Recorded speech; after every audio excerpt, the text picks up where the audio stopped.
오늘 우리가 다루는 주제는 매우 단순하지만 동시에 매우 불편한 질문입니다. 왜 교회를 다니는가? 이 질문은 출석률의 문제가 아니라 신앙의 본질을 묻는 질문입니다. 많은 사람들은 하나님은 믿지만 교회는 선택이라고 말합니다. 신앙은 개인적인 것이고 교회는 그 개인 신앙을 돕는 하나의 도구쯤으로 여깁니다. 그러나 성경은 단 한 번도 교회를 선택지로 제시한 적이 없습니다. 성경이 말하는 교회는 옵션이 아니라 부르심입니다. 교회를 다닌다는 말 속에는 이미 큰 오해가 들어 있습니다. 마치 교회가 개인의 필요에 따라 이용할 수 있는 장소처럼 들리기 때문입니다. 은혜가 있으면 머물고 상처를 받으면 떠나며 기대에 맞지 않으면 옮길 수 있는 곳. 그러나 성경은 교회를 그렇게 설명하지 않습니다. 교회는 누군가 만들어 놓은 종교 조직이 아니라 예수 그리스도의 피값으로 세워진 하나님의 공동체입니다. 너희는 이제부터 외인도 아니요 나그네도 아니요 오직 성도들과 동일한 시민이요 하나님의 권속이라. 에베소서 219. 믿음은 개인에게 주어지지만 구원은 언제나 공동체 안으로 사람을 불러들이는 능력으로 나타납니다. 사도행전 2장을 보면 성령이 임하신 직후에 일어난 첫 번째 변화는 개인적 각성만이 아니었습니다. 그들이 사도의 가르침을 받아 서로 교제하고 떡을 떼며 기도하기를 전혀 힘쓰니라. 사도행전 242. 구원받은 사람들은 흩어지지 않았고 모였습니다. 성령의 역사는 언제나 공동체를 만들어냅니다. 하나님은 혼자 잘 믿는 사람을 만들기보다 함께 자라가는 교회를 세우시는 분이기 때문입니다. 고린도전서 12장에서 사도 바울은 교회를 몸으로 설명합니다. 몸은 붙어 있지 않으면 존재할 수 없습니다. 손이 몸에서 떨어져 있으면서 그래도 나는 손이다 라고 말할 수 없듯이 교회와 분리된 신앙은 성경이 말하는 신앙이 아닙니다. 몸은 하나인데 많은 지체가 있고 다 한 몸이니. 고린도전서 1212. 교회는 완전한 사람들이 모인 곳이 아니라 서로에게 붙어 있음으로만 살아갈 수 있는 지체들의 모임입니다. 그러므로 교회에 속한다는 것은 편안함을 선택하는 일이 아닙니다. 오히려 불편함을 감수하는 부르심입니다. 사랑해야 할 이유가 없는 사람을 사랑해야 하고 용서하기 어려운 상황에서 용서를 배워야 하며 순종하기 힘든 자리에서 자기 십자가를 져야 하는 곳이 교회입니다. 그러나 바로 그 자리에서 하나님은 사람을 빚으십니다. 교회는 은혜를 소비하는 공간이 아니라 은혜가 삶으로 훈련되는 현장입니다. 오늘 본문을 통해 분명히 붙들어야 할 한 가지 진리가 있습니다. 교회를 떠나도 신앙이 유지되는 것이 아니라 교회 안에서만 신앙은 자라고 지켜집니다. 교회는 선택지가 아닙니다. 하나님께서 구원받은 자를 반드시 부르시는 자리이며 그리스도께서 몸으로 선택하신 방식입니다. 이제 성경이 말하는 교회의 부르심을 함께 살펴보고자 합니다. 1. 교회는 구원의 조건이 아니라 구원의 결과입니다. 에베소서 2장. 에베소서 2장은 교회가 어디에서 시작되었는지를 가장 분명하게 보여주는 말씀입니다. 교회는 사람들이 모여 만든 종교 조직이 아닙니다. 누군가의 열심이나 헌신이 쌓여서 세워진 공동체도 아닙니다. 교회는 오직 하나님의 구원 사건의 결과로 존재합니다. 너희는 그 은혜에 의하여 믿음으로 말미암아 구원을 받았으니 이것은 너희에게서 난 것이 아니요 하나님의 선물이라. 에베소서 28. 구원은 전적으로 하나님의 주권적 역사이며 인간의 선택이나 결단의 산물이 아닙니다. 그리고 이 구원은 결코 개인에게만 머물지 않습니다. 하나님은 사람을 구원하실 때 혼자 서게 하지 않으십니다. 구원은 언제나 소속의 변화로 나타납니다. 에베소서 2장은 구원받기 전의 상태를 외인과 나그네로 표현합니다. 이는 관계없는 자, 보호받지 못하는 자, 어디에도 속하지 못한 존재를 의미합니다. 그러나 구원 이후의 상태는 분명합니다. 그러므로 이제부터 외인도 아니요 나그네도 아니요 오직 성도들과 동일한 시민이요 하나님의 권속이라.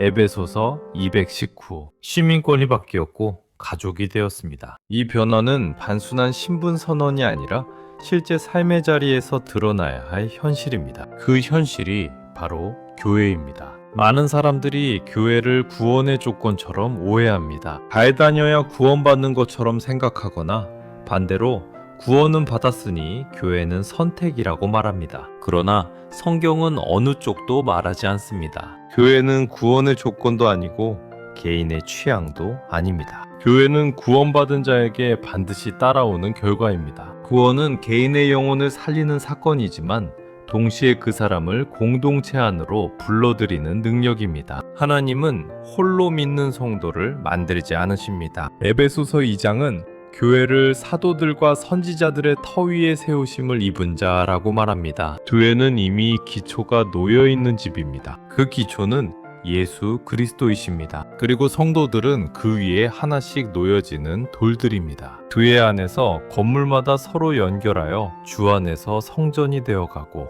여기서 중요한 표현은 되어가고입니다. 교회는 이미 완성된 성전이 아니라 자라가는 성전입니다. 완성된 돌이 모이는 곳이 아니라 다듬어져가는 돌들이 함께 놓이는 곳입니다. 그래서 교회는 언제나 불편합니다. 생각이 다르고 성격이 다르고 신앙의 깊이가 다르기 때문입니다. 그러나 하나님은 그 불편함을 피하게 하지 않으십니다. 오히려 그 불편함 속에 머물게 하십니다. 왜냐하면 하나님은 사람을 고립 속에서 빚지 않으시고 관계 속에서 빚으시기 때문입니다. 교회는 편안함을 주는 곳이 아니라 변화가 일어나는 곳입니다. 혼자 있으면 숨길 수 있지만 함께 있으면 드러납니다. 드러남 속에서 회개가 일어나고 회개 속에서 성장이 일어납니다. 하영조 목사님은 교회를 은혜를 소비하는 장소가 아니라 은혜가 훈련되는 현장이라고 강조했습니다. 은혜는 혼자서 누리는 감정이 아니라 함께 살아내는 삶의 능력입니다. 에베소서 2장이 말하는 교회는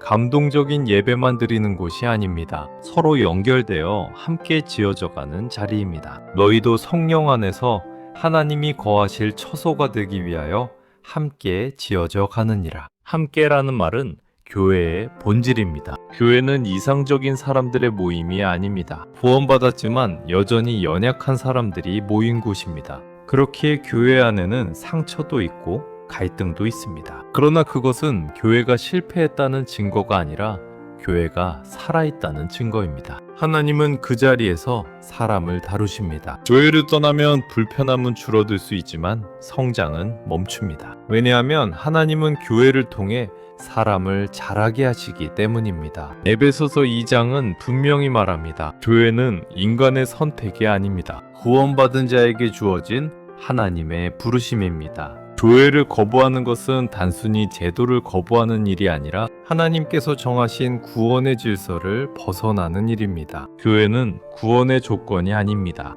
그러나 교회 없는 구원도 성경에는 존재하지 않습니다. 하나님께서 구원하신 사람은 반드시 교회로 부르십니다. 그리고 그 부르심 안에서 하나님은 오늘도 사람을 빚고 계십니다. 이전 성령의 역사는 개인을 흩어놓지 않고 공동체로 묶으십니다. 사도행전 2장은 교회가 어떻게 실제로 나타나는지를 보여주는 장면입니다. 성령이 임하신 날, 사람들의 삶에 가장 먼저 일어난 변화는 감정적인 흥분이나 개인적인 체험이 아니었습니다. 성령의 첫 열매는 공동체였습니다. 그들이 사도의 가르침을 받아 서로 교제하고 떡을 떼며 기도하기를 전혀 힘쓰니라. 사도행전 242. 성령이 임하시면 사람들은 흩어지지 않습니다. 모이기 시작합니다. 성령의 역사는 언제나 교회를 만들어냅니다. 오늘의 많은 사람들이 성령을 개인적인 체험의 영역으로만 이해합니다. 은혜를 받았는가, 감동이 있었는가, 눈물이 났는가에 초점을 둡니다. 그러나 사도행전 2장은 전혀 다른 방향을 보여줍니다. 성령이 임하신 사람들은 혼자 은혜를 간직하지 않았습니다. 함께 머물렀고, 함께 배웠고, 함께 기도했습니다. 성령의 충만은 개인을 특별하게 만드는 것이 아니라 공동체 안에 깊이 뿌리내리게 만드는 능력입니다. 사도행전 2장에 나타난 교회의 모습은 매우 단순하지만 분명합니다. 말씀, 교제, 성찬, 기도. 이 네 가지는 프로그램이 아니라 삶의 방향입니다. 전혀 힘쓰니라 라는 표현은 선택이 아니라 헌신을 의미합니다. 그들은 상황이 허락할 때만 모인 것이 아니라 삶의 중심을 공동체에 두었습니다. 이것이 성령이 이끄시는 교회의 본질입니다. 성령은 사람을 개인 신앙의 고수로 만들지 않으십니다. 성령은 사람을 서로에게 속하게 하십니다. 하영조 목사님은 자주 이렇게 말했습니다. 성령 충만한 사람은 교회를 사랑하게 된다고. 교회가 완벽해서가 아니라 성령께서 교회를 통해 일하시기 때문입니다. 사도행전 2장의 교회는 이상적인 사람들이 모인 공동체가 아니었습니다. 그들 역시 연약했고 부족했고 아직 신앙의 기초도 제대로 잡히지 않은 사람들이었습니다. 그러나 성령은 그들을 흩어놓지 않으셨습니다. 함께 있게 하셨습니다. 함께 자라게 하셨습니다. 또 한 가지 중요한 특징은 나눔입니다. 믿는 사람이 다 함께 있어 모든 물건을 서로 통용하고. 사도행전 244. 성령의 역사는 이기심을 강화하지 않습니다. 오히려 소유의 태도를 바꿉니다. 혼자 쥐고 있는 것이 아니라 서로를 살피게 만듭니다. 교회는 개인의 필요를 채워주는 서비스 기관이 아니라 서로의 삶에 책임을 지는 공동체입니다. 성령이 역사하시면 내 신앙이라는 말보다 우리라는 말이 더 자연스러워집니다. 사도행전 2장은 교회의 성장도 이렇게 설명합니다. 주께서 구원받는 사람을 날마다 더하게 하시니라. 교회의 성장은 전략의 결과가 아니라 공동체의 삶을 통해 드러난 성령의 역사입니다. 말씀과 기도, 교제와 나눔 속에서 하나님이 친히 교회를 세워가셨습니다. 중요한 것은 사람들이 교회를 키운 것이 아니라 하나님께서 교회를 키우셨다는 사실입니다. 그러므로 교회는 인간의 취향에 따라 소비할 대상이 아닙니다. 하나님이 일하시는 현장입니다. 성령의 역사를 말하면서 교회를 떠날 수 있다고 생각하는 것은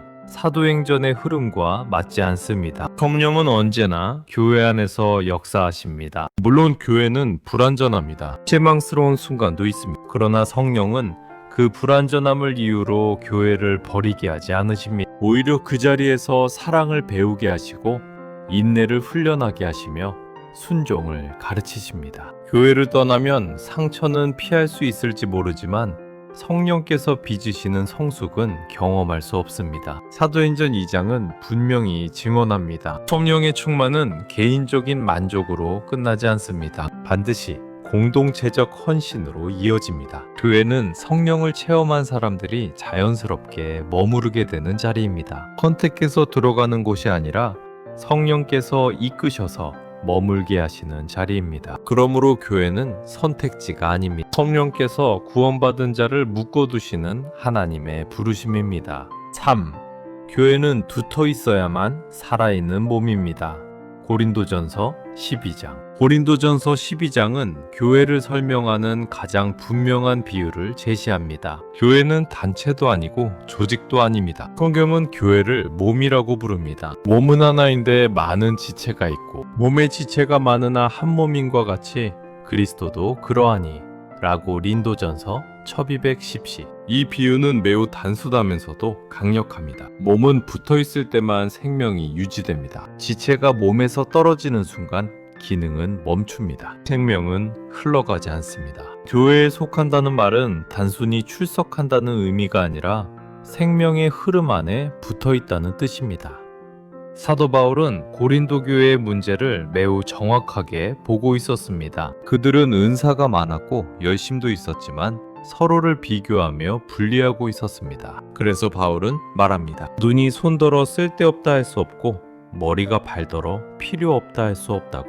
눈이 손더러 내가 너를 쓸데없다 하거나 또한 머리가 발더러 내가 너를 쓸데없다 하지 못하리라. 1.2지. 교회는 유용함으로 존재 가치가 결정되는 공동체가 아닙니다. 교회는 필요성으로 유지되는 몸입니다. 모든 지체는 서로를 필요로 합니다. 화염조 목사님은 교회를 떠난 신앙을 종종 절단된 지체에 비유했습니다. 붙어있을 때는 아프고 불편해도 살아있지만 떨어져 나가면 고통은 줄어들지 모르나 생명은 유지되지 않는다고 했습니다. 교회 안에는 상처가 있습니다. 실망도 있습니다. 그러나 그 상처 속에서도 생명은 흐릅니다. 왜냐하면 머리 대신 그리스도께서 몸 전체에 생명을 공급하시기 때문입니다. 교회를 떠난 신앙은 자유로워 보일 수 있지만 성경은 그것을 자유라고 부르지 않습니다. 고린도전서 12장은 지체의 다양성을 강조합니다. 모두가 같은 역할을 할 필요는 없습니다. 그러나 모두가 반드시 몸에 속해야 합니다. 만일 발이 이르되 나는 손이 아니니 몸에 붙지 아니하였다 할지라도 몸에 붙지 아니한 것이 아니요. 자신의 역할이 작아 보인다고 해서 교회에 속하지 않아도 되는 것은 아닙니다. 오히려 하나님은 작은 지체를 더 요긴하게 사용하십니다. 교회는 큰 역할을 맡은 사람들로 유지되지 않습니다. 보이지 않는 헌신과 묵묵한 순종 위에 세워집니다. 또한 바울은 고통의 공유를 말합니다. 한 지체가 고통을 받으면 모든 지체가 함께 고통을 받고 이것이 몸의 원리입니다. 교회는 개인의 성공을 자랑하는 곳이 아니라 서로의 아픔을 함께 짊어지는 공동체입니다. 이 원리는 매우 불편합니다. 그러나 바로 이 불편함 속에서 그리스도의 몸다움이 드러납니다. 혼자서는 이 길을 갈 수 없습니다. 붙어 있어야만 가능합니다. 교회는 자율성을 극대화하는 공간이 아닙니다. 교회는 서로에게 묶여있는 자리입니다. 세상은 독립을 성숙이라 말하지만 성경은 연결됨을 성숙이라 말합니다. 몸에서 떨어진 지체는 스스로를 보호할 수 없습니다. 그러나 몸에 붙어있는 지체는 보호받고 공급받고 치유받습니다. 그 공급의 근원은 사람이 아니라 그리스도이십니다. 고린도전서 12장은 분명히 선언합니다. 너희는 그리스도의 몸이요 지체의 각 부분이라. 교회는 선택지가 아닙니다. 구원받은 자가 임의로 출입하는 공간이 아니라 이미 속해 있는 몸입니다. 몸에서 떨어질 자유는 성경에 없습니다. 부르심만 있습니다. 하나님은 구원하신 사람을 반드시 몸에 붙이십니다. 그리고 그 붙어있음 속에서 사람을 자라게 하십니다. 교회는 떠나도 되는 장소가 아니라 살아있기 위해 반드시 붙어있어야 할 그리스도의 몸입니다. 지금까지 살펴본 말씀은 한 가지로 수렴됩니다. 교회는 인간이 선택한 종교 공간이 아니라 하나님께서 구원하신 사람을 반드시 부르시는 자리입니다. 에베소서 2장은 교회가 구원의 결과임을 말했고 사도행전 2장은 성령의 역사가 반드시 공동체를 만들어냄을 증언했으며 고린도전서 12장은 교회가 붙어 있어야만 살아있는 그리스도의 몸임을 분명히 했습니다. 이 세 본문은 모두 같은 방향을 가리킵니다. 교회는 선택지가 아닙니다. 부르심입니다.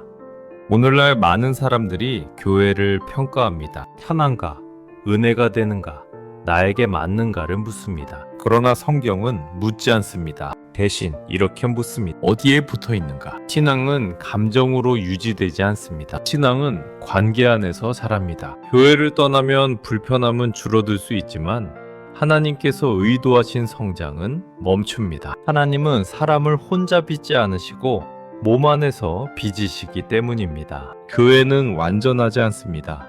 상처도 있고 실망도 있고 갈등도 있습니다. 그러나 그 모든 연약함에도 불구하고 하나님은 여전히 교회를 사용하십니다. 이유는 단순합니다. 하나님께서 교회를 포기하지 않으셨기 때문입니다. 그리스도께서 자신의 피로 사신 공동체를 쉽게 버리실 리 없습니다. 교회를 사랑하는 것은 사람을 사랑하는 일이 아니라 그리스도의 선택을 존중하는 일입니다. 교회를 다닌다는 말은 더 이상 맞지 않습니다. 교회에 속해 있다는 말이 성경적입니다. 출입하는 신자가 아니라 붙어있는 지체로 부름받았습니다. 소비하는 자리가 아니라 헌신하는 자리로 부르심을 받았습니다. 은혜를 받기 위해 오는 것이 아니라 은혜를 살아내기 위해 머무는 곳이 교회입니다. 이제 질문은 이것입니다.